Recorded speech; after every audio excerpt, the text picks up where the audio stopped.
Assalamualaikum warahmatullahi wabarakatuh. Perkenalkan, nama saya Repriani dengan NIM 2304131038. Kali ini kita akan membahas podcast yang dimana berkaitan dengan interpersonal. Kali ini saya mengambil podcast dari Natasha Wilona dengan Cinta Laura. Berikut videonya.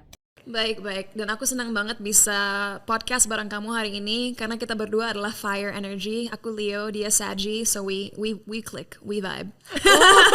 Nah, dalam cerita ini terdapat afeksi, yang dimana afeksi adalah hubungan saling memberi atau mendapatkan kasih sayang. Sama temen tentunya kita harus jaga hati mereka, tapi kalau saat bekerja kayak sekarang kita syuting ya, kalau misalnya lightingnya nggak bagus atau di kamera framingnya kurang bagus, aku harus ngomong ke tim, nggak mungkin aku diem-dieman pura-pura oke, dan mereka harus ngerti juga. Dalam alur ini terdapat inklusif, yang dimana terdapat keinginan untuk menjadi bagian kelompok tertentu.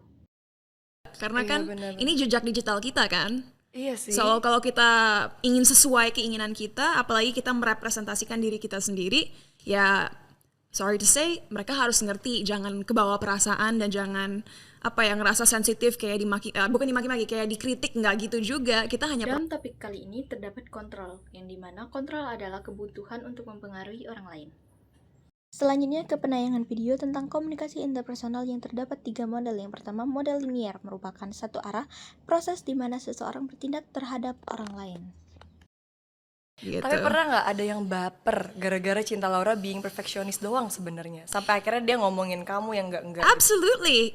Dan ini ya, aku harus jujur, ini suatu hal yang aku harap seiring berjalannya waktu di industri kita, orang-orang bisa mengerti bahwa saat kerja, jangan bawa perasaan kalian. Saat kerja ngerti bahwa kita dalam kondisi yang stressful, dalam kondisi di mana kita harus mengerti satu sama lain dan menerima input satu sama lain secara objektif. Nah, di model linear ini terdapat 2 kendala. Yang pertama, ada noise, adalah gangguan, tetapi komunikasinya bisa dilanjutkan lagi.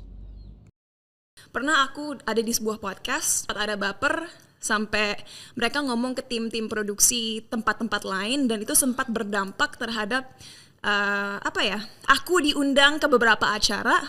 Image kamu jadi kayak wah, jangan undang Cinta gitu-gitu ya. Iya.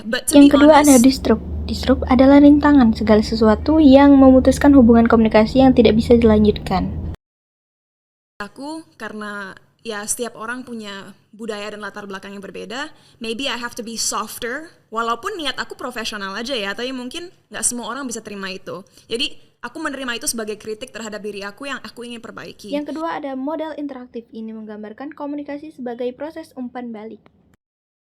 Tapi di sisi lain juga aku pengen mengerti bahwa orang produksi, please understand, emang ya di mana-mana namanya syuting, masa sih ngobrol di balik kamera, nggak bener juga kali. Jadi kalau ada orang yang minta mereka untuk relax, diam dulu, masa itu dibawa baper.